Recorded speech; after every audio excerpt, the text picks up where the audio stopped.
Hello， 大家好，我是煮菜的奶爸狗狗，来自上海，因为爱情嫁来台湾，因为家庭和孩子选择留在台北生活。原本是一名广告设计师，现在是2个小孩的全职家庭主妇，时不时分享一些不怎么夸奖台湾的影片，得罪台湾人，又时不时分享一些大陆的真实情况，得罪大陆人。那我还是秉着我的初心，实话实说。我们知道呢，台湾有一种菜叫做大陆妹。那我刚到台湾的时候，听到大陆妹这个说法，其实倒没有特别的想法，只是非常好奇为什么这个菜要叫大陆妹。我就去查了一下，那据说呢，大陆妹这个菜的学名就叫莴苣，然后台湾南部还是台南那里的人把莴苣的叫法就是美鸭，美鸭这个说法又跟妹仔很像，于是叫着叫着就变成妹仔菜、美鸭菜。然后呢，因为台湾比较多的莴苣这个品种是从福建来的，是从大陆来的嘛，所以叫着叫着才变成了大陆妹。就是本来是莴苣，它的发音跟妹仔很像，先是叫妹仔菜，然后因为大陆来的关系，变成了大陆妹菜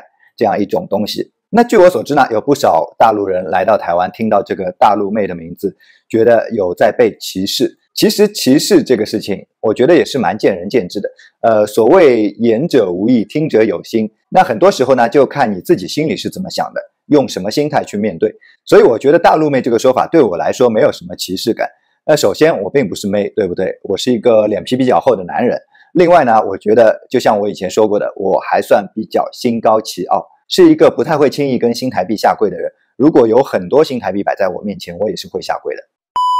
那话说回来啊，大陆妹这个词到底有没有歧视呢？从这个词的来源上来看，它并不存在歧视的意思，只是这样菜从大陆而来，刚好它的发音跟妹仔很像，所以才叫大陆妹。那像我们上海也有一种青菜叫做上海青，其实也并没有特指上海人比较愣头青这样，但是很多初来乍到的大陆人听到大陆妹这个词，还是多少会有一点不舒服，因为最纯粹的大陆妹这3个字的说法是来自香港。而香港的所谓的大陆妹这个说法，维基百科上是这样说的啊，他说大陆呢当然是指中国大陆了，妹指少女。该词原本是属于中性词，但是随着很多中国年轻女性1970年代偷渡到香港的，也就是非法的。那然后呢，1980年代以后，很多人是以假结婚、真卖淫的名义，所以多多少少带有一些负面的色彩。然后这里还说，大陆妹一词可能因为历史、意识形态等原因，包含地域歧视色彩。知名香港艺人刘嘉玲，他原本是江苏苏州人，移居香港40年，坦言曾受大陆妹称呼困扰。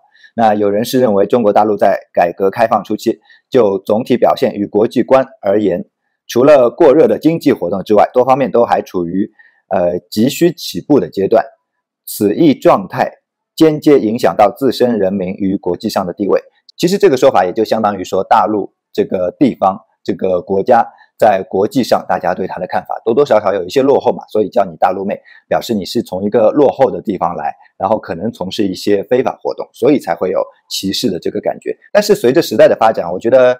当然事实上中国确实地位也在提升，经济也在发展，那人民的素养文化也都有相应的提升，所以到后来呢，大陆妹这个词应该说越来越偏向于中性了，纯粹指你是从大陆这个地方来而已，没有其他的代表了。那我自己的观点呢，我是觉得能不要用就不要去用，因为多少有些人还是在介意，所以多一点同理心，多一点善意嘛。那其实说到歧视，关于陆配被歧视的事情，多多少少是有一些听闻的，我相信也是有客观存在的。那我自身有没有受到过歧视呢？我可以说我在现实生活当中完全没有受到过歧视。那我在网络中，在 YouTube 上，因为时常会说一些比较敏感的话题，多多少少会接触到一些比较偏激的人。那这些比较偏激的人呢，有时候就会说我们什么中国人、强国人这样的，也是带有一些歧视性的语言。但是这些词其实对我的伤害是可以忽略不计的，因为我听到他说出这些词的时候，我自己内心首先对他鄙视了一番。我觉得会说出这样一些带有歧视色彩的词，本身那个人的水准就比较低，我何必跟一个水准比较低的人去计较呢？就像我之前看到有一个陆配说自己被人叫做厦门妹，他觉得受到了歧视。那我这里就觉得有一些人可能稍微有一点玻璃心了，就是不要想太多，可能纯粹只是因为你来自那个地方，所以这样叫你。像我们那边也经常会说什么小上海啊、老山东啊这样的，把一个人来自的地区加在他的称谓上面，其实不用想太多。因为呢，我之前有幸去拍了一个广告，那在广告里我的称谓直接是叫做上海女婿，同样是一个地区加上一个身份这样的一个称谓，所以我并不觉得上海女婿这个词是对我进行歧视啊。像歧视这个事情，我知道多多少少客观上是存在一点的，但是如果你自己主观内心太过脆弱、太过自卑的话，就会把这个客观存在的事情无限放大，并且把有一些非常寻常、非常普通的事情也看作是歧视。而且话说回来，其实哪里都有歧视这个情况，尤其是像我们上海人最会歧视什么外地人啊、乡下人，上海歧视的情况在以前非常严重的。所以我这里呢就觉得我可以告诉新住民朋友，如果你觉得自己被歧视的时候，就在心里可以对自己说，我很棒，歧视我的人很差劲，我没必要跟一个那么差劲的人去较真，看开一点就好了，看淡一点。那说到拍广告这个事情呢，也是一段很有趣的在台湾的生活经历啊。从3月初开始，就有一个人在FB 上面联系我，问我接不接业配。那我想接业配对 YouTube 来说还是比较寻常的事情。然后最后说清楚呢，其实是要我去拍一个广告。说到要拍这个广告，我这里也是庆幸于我这个上海女婿的身份，才能有这样的生活体验。所以我并不会感觉到上海女婿是一种歧视啊，就是一个在台湾还比较特殊的身份而已。那像我接到这个广告的邀约呢，纯粹就是因为我来自上海，我会说我的港上海。说真的，一开始接到这个邀约，我觉得很像一个骗局啊，就是对方没有看过我真人，只是在这个 YouTube 频道里看过我这样一个正面的形象，连侧面背面，然后身高啊、体重啊什么可能都没有具体看过。然后呢，我本身也没有这样在镜头前拍广告的经验，虽然我以前做设计会有去现场跟拍看别人拍广告的经验，但是我自己站在镜头前没有这样的经验。所以他在3月份跟我邀约的时候，我虽然是先答应了下来，但是我心里其实是打一个问号的。多好的事情啊，又可以在镜头前体验一下明星的感受，然后还有薪水可以发，当日拍完就有薪水可以拿，现场还可以吃到很多非常好吃的粽子，真是那么好的事情，感觉像天上掉馅饼一样，有点像是一个骗局。那随着后续继续沟通呢，就是对方真的也是蛮爽快的一个人，就是每次的信息都是蛮简洁明了的，就是说我们大概会怎么拍，然后我需要说哪些台词，服装要怎么准备，大概的时间是哪里，地点是哪里，基本上就没有经过很多的探讨，大概2、3轮的沟通就已经确定了这个事情。那到了约定好的时候呢，就去进行了拍摄，并且还要求我准备好西装。其实西装这个东西我大概几百年没有穿过了，而且台湾我没有准备西装，我平时穿惯了便装，就是随随便便就穿一下就好，像什么 T 恤啊，然后拖鞋啊，非常舒服的衣服。西装真的我还特意让妈妈从上海寄过来，以前做伴郎时候穿过的西装，还好身材没有明显发福，那条裤子还穿得上去，虽然有一些紧就是了。其实拍片现场还是蛮轻松的，上午过去基本上就是在化妆做造型。那我是一个男生，其实化妆的部分没有到太多。那像女明星阿诺呢，她的妆容就比较花费时间一点，还要把头发卷起来，卷成像包租婆一样，因为她演的角色是那个《繁花》里边的李李嘛。然后到下午大概开始正式拍摄，一开始的一幕我就2句台词，所以我那2句上海话的台词，我心里早就滚瓜烂熟了。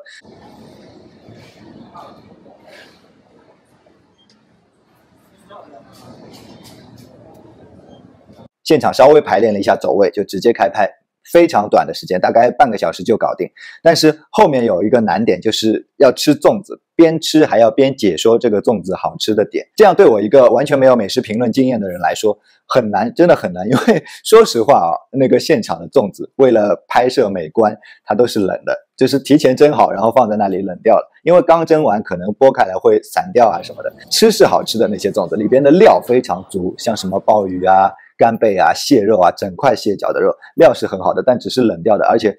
其实每一个的配料都是非常丰盛，所以对我来说吃起来可能有一些接近啊，很难说出每一个粽子的不同区别。那这里阿诺真的是超级厉害，我真的觉得他好厉害啊！现场又会带气氛，整个气氛被他变得很轻松，没有到很紧张。那他在说出这些粽子的不同的时候也非常厉害，真的是完全没有什么排练啊准备，他就是随口吃随口说，非常厉害。幸亏有他的帮助啊，才能在非常难的吃粽子这个环节还进行的比较顺利。然后现场的每一个工作人员都很和气，也很友善，并没有因为我是上海人而怎么样，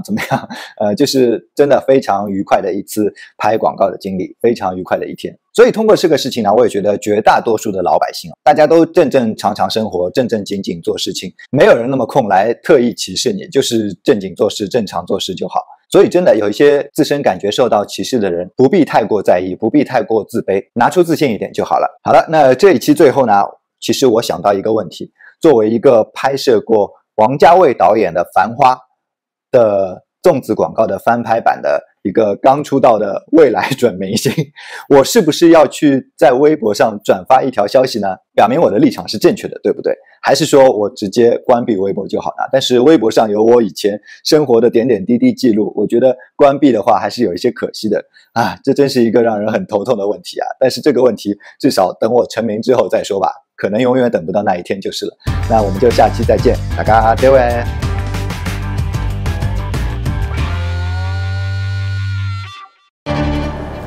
好心疼侬讲，侬搿辈子真远啊，活勿过3个号头。保总，你说这话就不对了。你怎么可以说我资侦员开不过3个月呢？搿黄河路高头强敌林立，侬又有啥办法呢？我正巧换了一批新厨子，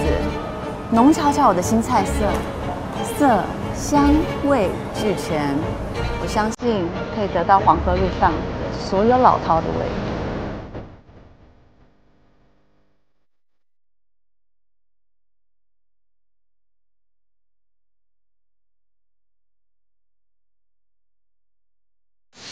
保总。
感觉是不一样的。我来试试看啊、原本就很糯的米，再加上了绿竹笋的香味，非常可口。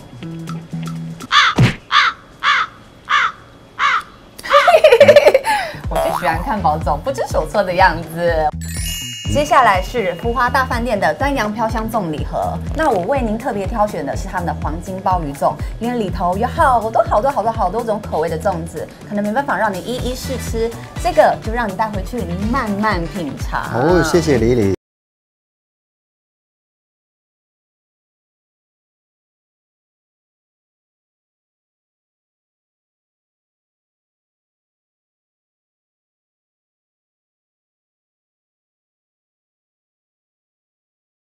咬的时候，它就是很有嚼劲。要介绍这个给你，我自己都感动了。对，我一看就知道这个粽子它的用料很丰富。接下来是富锦树台菜香槟推出。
再次光临我们至臻园。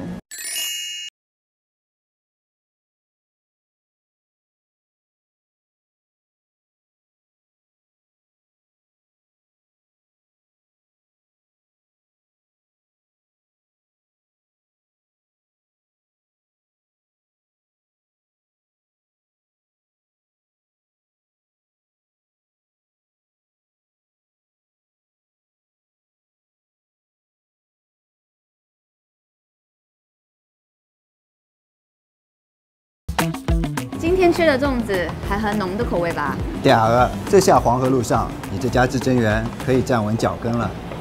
那包总，你说我的至臻园可不可以开过3个月啊？绝对没问题。但是话说回来，你这批新厨子是哪里请的？刚结婚了？好说好说，只要你到全台的远东百货、异国食品馆，再挑剔的老饕，绝对关照的服服帖帖。